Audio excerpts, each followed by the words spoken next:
Welcome to another partner conversation hosted by We Don't Have Time. This time we have the pleasure of talking to representatives from the Climate Mental Health Network, an NGO based in the US with the purpose of highlighting the impact of the climate crisis on our mental health, as well as educating on how we can act on the climate crisis in an emotionally sustainable way. Together with Paramount, Stranded Astronaut Productions, and Yeah Impact, the Climate Mental Health Network has produced and released a short documentary called Gen Z Mental Health Climate Stories that explores the mental health impacts on young adults worldwide as a result of the climate crisis, as well as considers what resilience means when fighting for the right to a livable planet. And for those of you watching live, we will be screening this documentary right after this conversation. But even if you're not, we will still have a great conversation here with Sarah Newman, Executive Director of the Climate Mental Health Network, as well as Taya Jennett, Director of the film, and two of the youth that are featured in the film, Georgia Welford Tuit and Ahmed Al-Kiro. Glad to have you with us, everyone. Thanks for having us. So I'm going to start with you, Sarah, actually, and just to maybe give you some time to explain firstly what you're doing at the Mental Health Network, and also maybe talk a bit on the intersection between climate and mental health and why it's so important to address mental health as part of the climate crisis. Sure. Thanks again for having us. Really excited about it. Yeah, so I started this organization 2 years ago because I was struggling with a range of climate emotions. I was having anxiety about the climate crisis, fear, anger, you name it. And I started looking for resources and to help myself, and found that there wasn't much out there. And started talking to people and quickly realized that there's a need for interventions, programs, resources, and just a conversation about having a range of emotional responses to the climate crisis. And so I decided to start this organization. And, I think that when we talk about the climate crisis, it's sort of a lens that we can look at so many things in our lives, that it intersects with so many things, whether it is violence, poverty, education, agriculture, food, water, migration. And then on top of that, mental health is another lens that is part of the climate crisis that intersects and is part of that as well. And so people worldwide are experiencing a range of emotions because of the climate crisis, and this is twofold. One is direct experiences, whether it is displacement or migration because of extreme weather, whether it's drought or wildfires or hurricanes. And then the other is, and also because of the health consequences, whether it is, say, asthma from air pollution, or, there's so many things. And then there's also the, what we're calling indirect experiences, and that's just knowing about what's happening with the climate crisis, whether it is something that you're reading in the news or learning about in school. And across the board, people are experiencing a range of emotions, and that includes trauma, grief, depression, despair, helplessness, and hopelessness. But the research shows that young people, more than any other age group, disproportionately struggle with a range of climate emotions. And there was a study by The Lancet that was published in 2021 of 10,000 youth worldwide, which found that 75% said the future is frightening because of the climate crisis. 4 in 10 do not want to have children because of the climate crisis.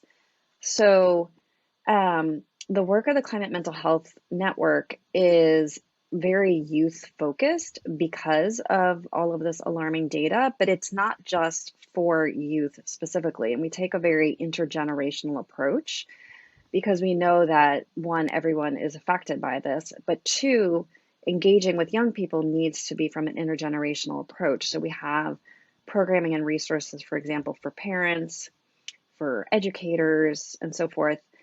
And the last thing I'll add is that I think that so many people are struggling with a range of climate emotions, but don't even necessarily have the language to describe their experiences, because the idea of this intersection of how the climate crisis is affecting people's mental health is not widely discussed or known nor addressed. And so that is one of the reasons why we were so keen to make this film, because I think it's critical to being able to destigmatize and to destigmatize this issue.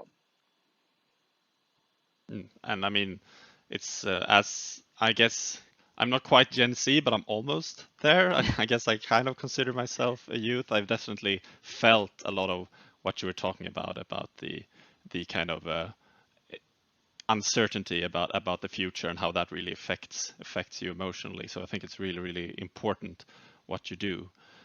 And one thing that's really important for us at Winner of the Time, and which I think is also comes up in the film, is how it's how taking action can be an important way of processing your climate emotions. So maybe you could talk a little bit about that, like why how does that work, and what does taking action mean in this context? Like what can you actually do to do it in a way that processes your emotions in a sustainable way? Yeah, I mean, I could start and then Taya and Ahmed and Georgia, please jump in. But I would say so. One of the key things is that when people are in a place of anxiety or despair or grief, it's very hard to feel um, that you can take action. And this is not to say that we should just wipe away and dismiss someone's feelings. This is, it's about how do you help someone move from a place of, from anxiety or grief into a place of understanding that these emotions are valid, these emotions are normal, and to be able to use that energy and for better emotional well-being, connection with other people, and emotional resilience. And through that process, that one of the key parts of it is helping people take action, because it gives people a sense that they are doing something meaningful to address the climate crisis. It gives them a sense of their own agency and also connecting with other people. So it's a sense of self agency and community agency. And taking action can be anything. There's a place for everyone in the climate movement. So whether you're an artist, a musician, a scientist, a writer, um, you do sports, there's a role for everyone. And so what we are trying to do through our work is really help people develop those tools for emotional well-being, so that they're not constantly in a place of fear or anxiety about the climate crisis, that they have a sense of their own self agency, and that they are able to take action in ways that are meaningful to them in their communities using their skills and interests. Thank you very much, Sarah, for highlighting this and for making this great documentary. And speaking of the documentary, let's actually introduce, because we have with us, of course, the amazing director of the film, Taya Janet of Stranded Astronaut Productions. So I'm going to turn to you now, Taya, because we heard from Sarah why it was important from her side and from the Climate Mental Health Network to make this film. But why did you want to make this film? What made you compelled you to do this? Definitely. So this film was actually a product of the Hollywood Climate Summit in 2022, which is an annual event. It's basically a big call to action for entertainment industry professionals to come together and see how we can address the climate crisis in our own professions. So it was part of a panel unpacking climate emotions. It was on climate mental health, and it was actually a little bit of a creative baby of Samuel Rubin from Yeah Impact, and the Hollywood Climate Summit from Sarah from Climate Mental Health Network, and then my team at Astronaut Productions was brought on to take the idea and formulate it into a film. So kind of bringing those storytelling elements into it. And a little bit of a background on myself. I'm actually a youth climate activist, and my main background is in environmental science, and that's what I went to school for and studied. But I ended up doing my thesis on how film and media can be a powerful tool for climate communication. And I did a study on a couple different films, so a documentary, Blackfish, a children's film, Wall-E, and then a cli-fi, Day After Tomorrow, and studied the cultural impact of each of those films and kind of the age range that it's going after, the lasting impact, any faults that it had, and looked at just what we need to be building right now in terms of climate stories. So when I was brought on to help with this documentary, it really kind of matched exactly what I've been studying and want to do. And I think that documentary is such a special way to be able to highlight perspectives, and this documentary specifically is such a unique take at just bringing together all these digital perspectives. And we were able to, talk to people from all around the world through new media tools. So it was really cool being able to take climate storytelling, take the issues that are really important right now and the voices that we need to be hearing right now, and create this film with Sarah Newman and Climate Mental Health Network. Yeah, that's a great story actually, and it really shows how we can, when we bring different kind of people together from different sides, we could really create something beautiful, which is really nice. But since you have been kind of working with film from a climate communication standpoint, I'd also like to hear a little bit more in general from you about what are your thoughts on using film and storytelling to destigmatize, as Sarah was talking about, really destigmatize this issue of mental health in the climate crisis. Like what can film and storytelling do here? Yeah, absolutely. So in this case, I think that one of the things that we really wanted to do through this film is be an active listener. I'm a Gen Z activist, I'm youth as well. So, I'm kind of hearing a lot of the perspectives that I'm feeling reflected through all the voices that we've put together in this film. But we are really encouraging a lot of the film audiences to be listeners, to hear what is happening and what young people are feeling at the moment. And I think that that's a really important part. And then as well, for youth audiences who are watching this, I want them to be able to watch and feel validated in their own emotions, feel reflections of their emotions on the screen. And I think that that's something that is really valuable in media and film specifically. And then outside of film and documentary, there's also a lot of value in things like TikTok and short form content where, it's just increased accessibility of connection and being able to talk to each other and talk about these bigger issues. I think hashtag Stop Willow Project was trending on TikTok for a while, where everyone was just sharing how we feel about this and how we feel about the government continuing to go against what the young generation wants and what a lot of people in the older generations want as well, not just in the US, but worldwide. So, I think that both film and media can both be just such important tools for formulating a community outside of our direct neighbors and being able to connect across oceans and across countries and bring these perspectives together and then be able to put them on a large screen for people to see. And we're currently hosting a impact campaign that's doing community screenings with partners worldwide. So we're also screening this film in multiple different countries and continents at the moment. So I do think that it is such just an important and valuable tool for connecting us, for talking about climate topics, and for destigmatizing this issue, especially relating to climate mental health. Definitely. Thank you, Thea. So we're gonna really soon move on to talking to two of the Gen Zs who are actually featured in the film. But before we do that, could you just really quickly just tell us a little bit about the film and what it's about that we're going to be watching after this conversation?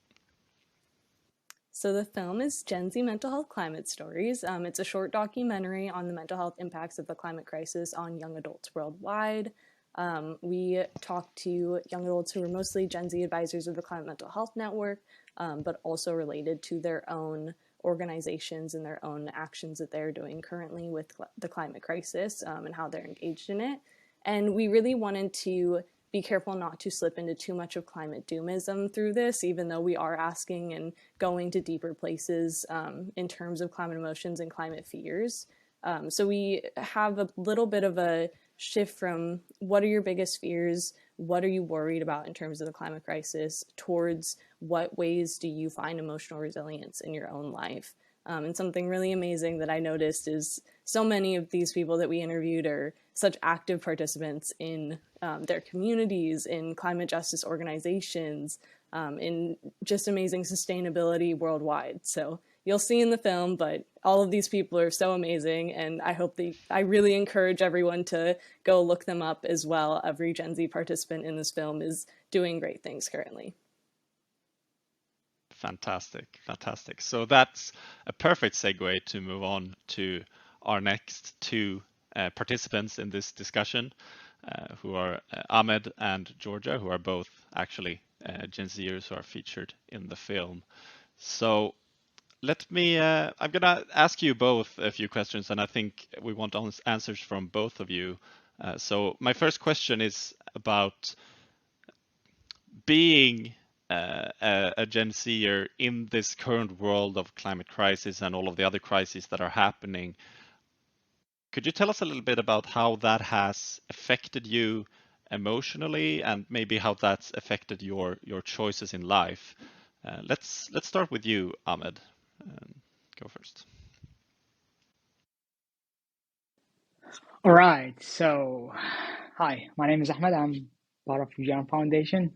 I'm a product designer, but I do climate change activities and multiple volunteering activity during my spare time, just because it's fun and because it's helped people and impact so many people. And one of my goals in life is to impact 1 million lives before 30. So let's hope I can do that. Anyway, so. Uh, I think the climate change has changed my perspective in life because I have actually been displaced from one city in my country to another one, and not only it wasn't only the climate change that actually made me go, but also the recent climate change we had in Iraq and Turkey. So basically, we are in the border with Turkey. And there was an earthquake that happened in Turkey, and probably you have heard of it. It was a very severe one, so more than I think 8, uh, which was a very severe. There are many places that collapsed, and the thing that affected us was like 4.4. So basically a half of what they were affected from, and every building and complex and long one. And I live in an apartment that is a little bit tall, and we were like shaking like this, literally. I could even look at my screens, and they were like coming down. I'm a very technical person, so a lot of screens here in the background. So it was horrible, to be honest. And when you start thinking about that, like life is as simple as if an earthquake happened and you could die in a snap of like a moment. And that is really scary thing, especially when it's happening and you don't know whether to run or to stay, because both way are not right. Honestly, like if you're in a tall building and you went into an elevator, it's dangerous. But again, if you run into the stairs, it's again dangerous. So what to do? Like the best reasonable thing is just to hide under a table. So especially after this happened, I have been changing a lot of my perspective in life, probably more than I did before. Because usually what I did was basically participating in something to clean the city, to be part of the community, to help poor people or people in need, or try to build some peacemaking. Again, we are affected by the environment change because it's really hot here. So and it keeps getting hotter and hotter every year. So that's not the best thing you can ever imagine. And but after this earthquake, I start to actually look at myself like, okay, I need to take not only care about not only take care of my life, but my loved ones, and I should probably think about anything that could happen that related to Earth. So we don't have an ocean right here, but we have earthquakes a lot here. So that is something. So maybe not going into a tall apartment, but rather a short one, because that's better. And also inspecting these buildings that are happening, like looking at, did they build it according to some standard that are able to handle earthquakes or not? So not only that, but I'm starting to think like, okay, I do a lot of work. I'm a person who is workaholic, and now I'm thinking about it. Maybe all this work worth nothing if something happened to me. So why not actually enjoy life again as a Generation Z, and have fun while I can before something that happened. Now, this doesn't mean not to work a lot or as much as you can, but again, it's just a perspective of try to live your day as it's your last day. That's taken from Steve Jobs. But again, work as much, but enjoy as much. And I think I want to pass it to Georgia. Go on, the stage is yours. Hi, everyone. Thanks so much for having me. I'm really excited to be having this conversation with these people. So, my name is Georgia Welford Jewett, and I'm a recent graduate of a Master's in Public Health from the French School of Public Health. And I'm also a Gen Z advisor with Climate Mental Health Network. So, in regards to how climate change has affected my mental health, I think firstly what I would precise is that it actually affected me physically way more before I kind of directly understood the connection to the mental. So pretty much I've been lucky to move around and grow up in a few different places in the UK and in France.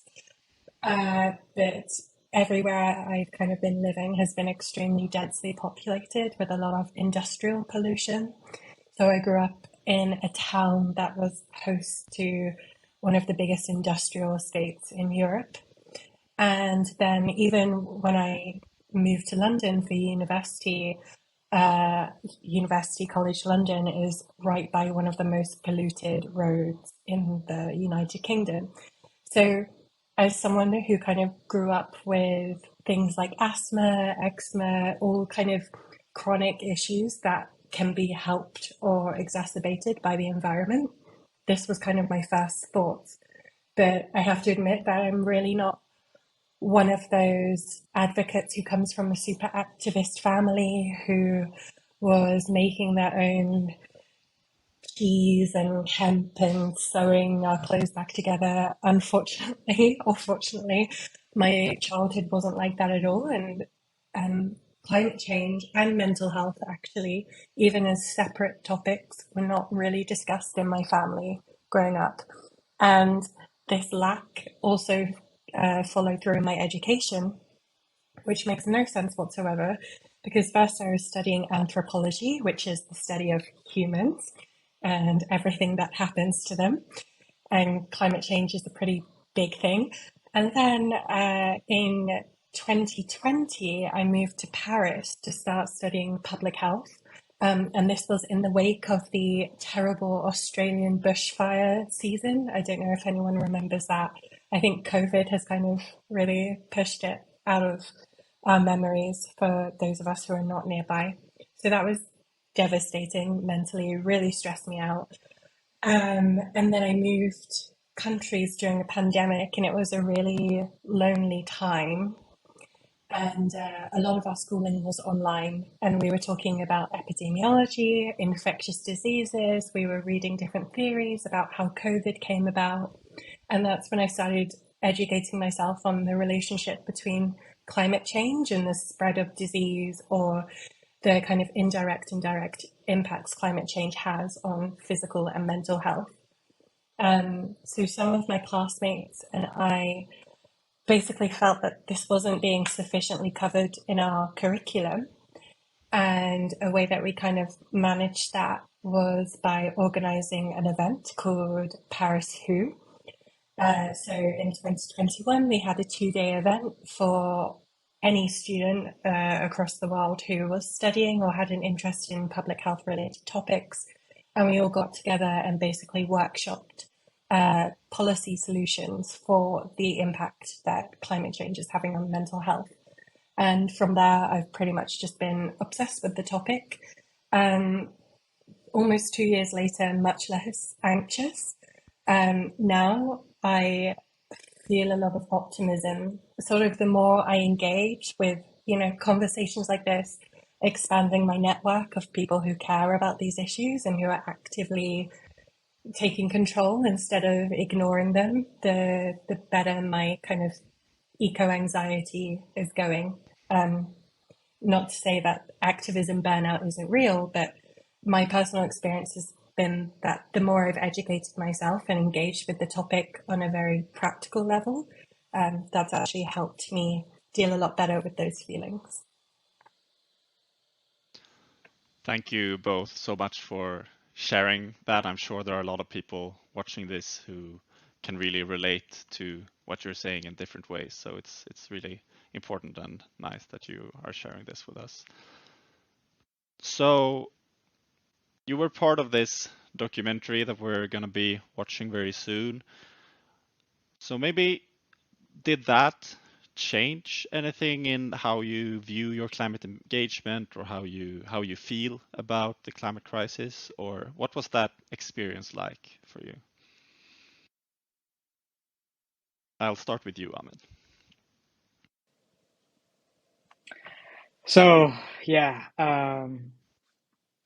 it's probably like I cannot really define every change that I have happened to me, but like one thing that really, so I was kind of in depression mood because of the climate, because of everything that is happening around the country and everything that is happening around the world, especially now accessing information around the world is like as easy as Google search or getting any information is basically a GPT question, a chat GPT question. So I had so many access to all the information, and the more you actually digest this information, the sadder you get, the more upset you get, and you could fall into depression if just something bad in your personal life happened.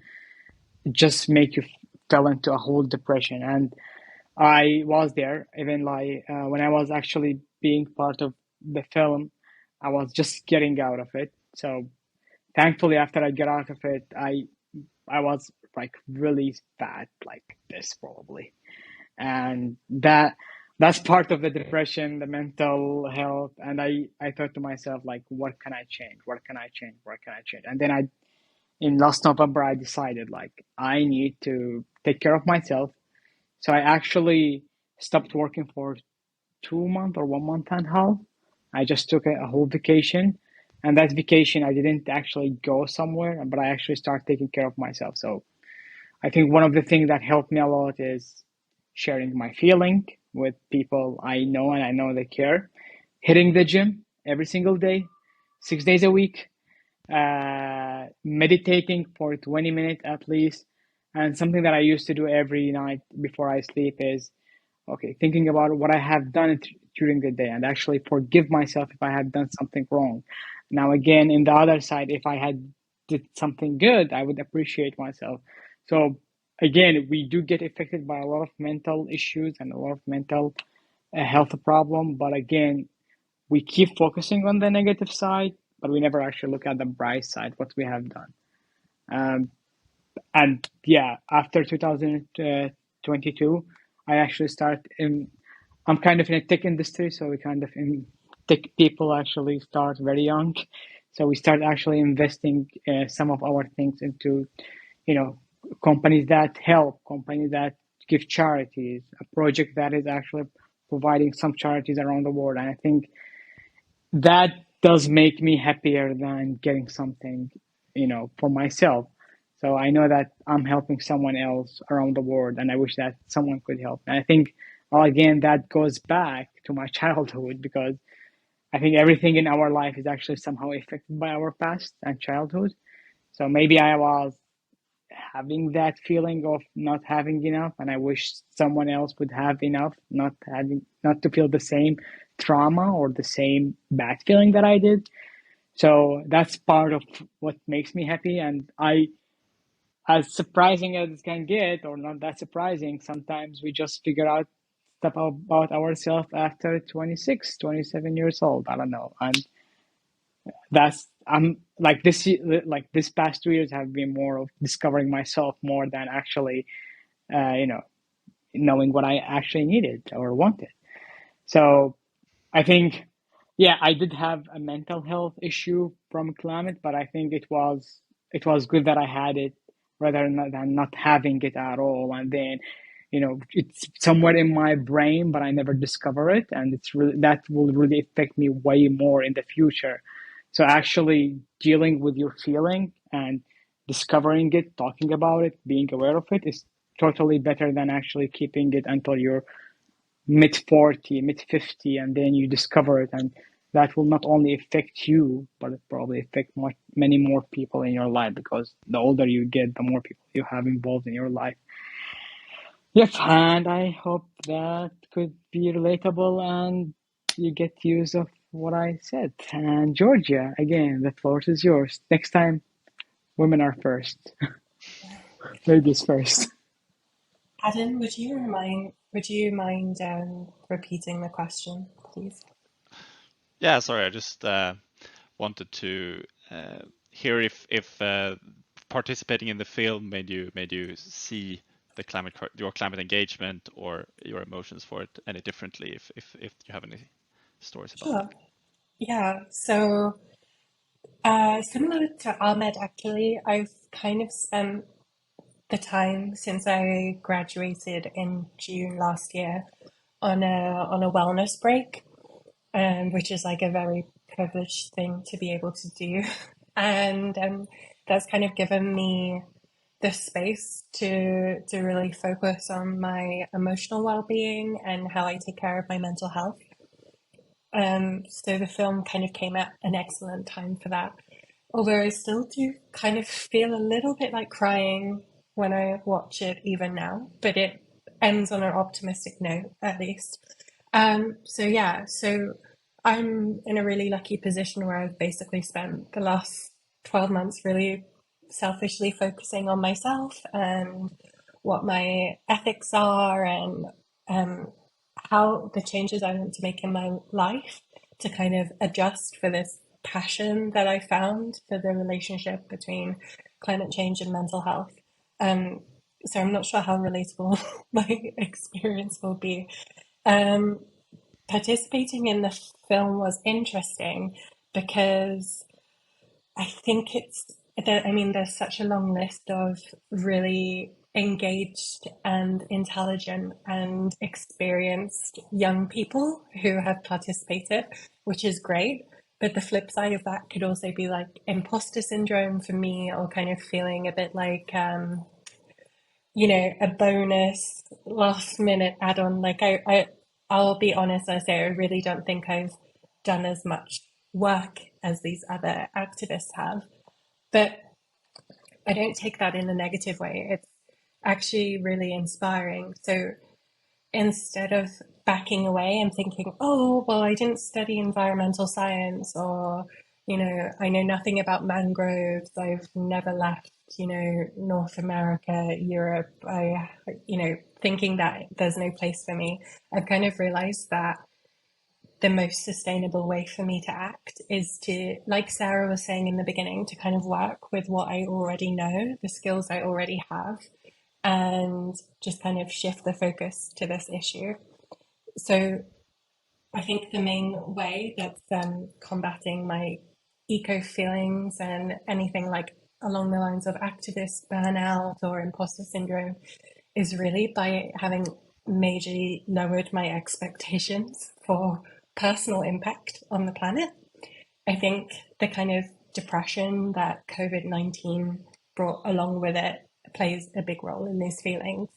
But honestly, I kind of have no regrets. Like, I'm quite forthright in saying I have really small ambitions for my work in this area. And that's what kind of lets me sleep peacefully at night. I think if we can just mobilize people to work with what they know and start small, and don't be afraid to start having the conversations and turning up to things, even though they're not the most qualified expert in climate science, then we'll kind of get somewhere together.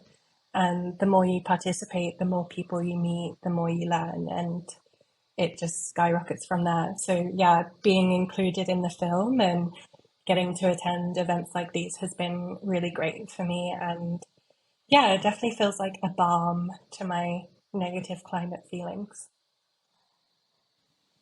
Yeah, I want to add to that. Sorry, go on, Taya. No, no, go. I just wanted to add to that every time you feel into like something like this, and or when we were filming the movie, I was like, maybe I'm the only one. Maybe there were like only 5 others or something, or maybe nobody will feel what I feel. But honestly, when you look at it after like it's done or something, you just realize that whatever you have been through, there are like at least 10,000 people who have been through that, which means 10,000 people, probably 95% of them have overcame it, or maybe 90% have overcame it. So whatever it is, if somebody else have overcame it, you can too. You just have to actually ask maybe for help, maybe actually do some research. So I every time like this mental mindset have been coming to me after being part of many programs is like whatever issues that you have or whatever problem that you are facing, there's already someone else who have been there. So try to use their knowledge. Go on, Taya, and I'm sorry for cutting you off. No, I love that you added that. I just wanted to add that I think, we all feel imposter syndrome a lot of the times. I've felt it pretty much the whole time we've been, working on this film and going on the little media tour and impact campaign. So I think that it is, something that young people feel a lot, and there's so much value right now in young people's voices, even though we all feel like we're not totally sure if that's true. And I can say that listening to all your voices, spending hours and hours, reading back these interviews and the parts that didn't make it into the film and the parts that did, it gave me so much hope, and it made me feel so much more connected to how everyone else is feeling in this terms, because before this I hadn't really ever talked to anyone about climate anxiety that much, and I was just kind of dealing with it my whole life, and I was, every single corner of my life choosing to do something about the climate crisis, from like an environmental club in high school to studying in college to even with coming to film, like feeling like I need to make it all about climate change. And that's all super important, but there is so much burnout there as well. And I had someone ask me like 2 months after this, like, what do you think about Gen Z? Are you guys going to save us? How are you feeling? And after this film, I basically just said, I am so incredibly full of hope right now. And it's not fair that the burden is falling on us, but it is happening, and being able to see all of your incredible words, all the work that you're doing, it gave me a lot of hope and optimism, even though I wake up pretty much angry every day at our current state of climate inaction. So thank you for both sharing like your perspectives and making me feel a little bit better, at least. All right. And thank you, Taya, for taking some of my job from me, and thanking our lovely Gen Zers here, because I agree with everything you said, so I can't say it any better. So thank you for saying that. So very soon we'll be wrapping up this conversation and actually screening this lovely documentary. So, but before then, Sarah, for those of us who, or those of the people watching who might not be watching this live and want to be able to watch this documentary, or maybe even host their own screening, how can they do that? Yeah, so the film is available for people to screen in their communities at schools, workplaces, libraries, houses of worship, cafes, anywhere you'd like. And so if you go on our website, climatementalhealth.net/Gen Z film, and there's a page there with just a very brief form. And I'll also add that the film has English closed captioning, but it also is available now with subtitles in French, Spanish, Italian, and Portuguese. And all of the Gen Zers who are featured in the film, as well as Taya, are available to participate in screenings as well. Fantastic. I hope we'll see many more of these screenings very soon. So one final question for anyone who might be watching this and feel like this conversation has kind of opened a new part of their life and they really want to start exploring more about climate and mental health. Where can they find more information about this whole issue? Yeah, so on our website, we have lots of research that both we've been involved with and then links to journal articles and news articles. So that's a good place to just start to learn about the issue. And then we also have a lot of resources on our website, which are available in English and Spanish right now. And as well, we have a list of recommended books as well, and resources for individuals, for parents, for teachers, and so forth. And then I would also just really encourage people. There's a lot of organizations around the world who are working on this. So trying to find, an organization in your country or in your community, across the globe, there's so many. And we are involved in a global project called Connecting Climate Minds, which is funded by the Wellcome Trust in the UK. And that is a cohort of 12 global organizations that is going to do research over the next year about climate and mental health, and that'll include some regional dialogues and lived experience dialogues and so forth. So that's another way to connect and learn more about this issue. Excellent. Thank you very much, Sarah, and thank you also to Taya and to Georgia and to Ahmed for being a part of this conversation with us. I think it's been a lovely conversation, and let's move on now to watching this documentary live and keep up the great work you're doing. And thank you very much. Thanks so much. Thank you. Thank We hope you. you like it.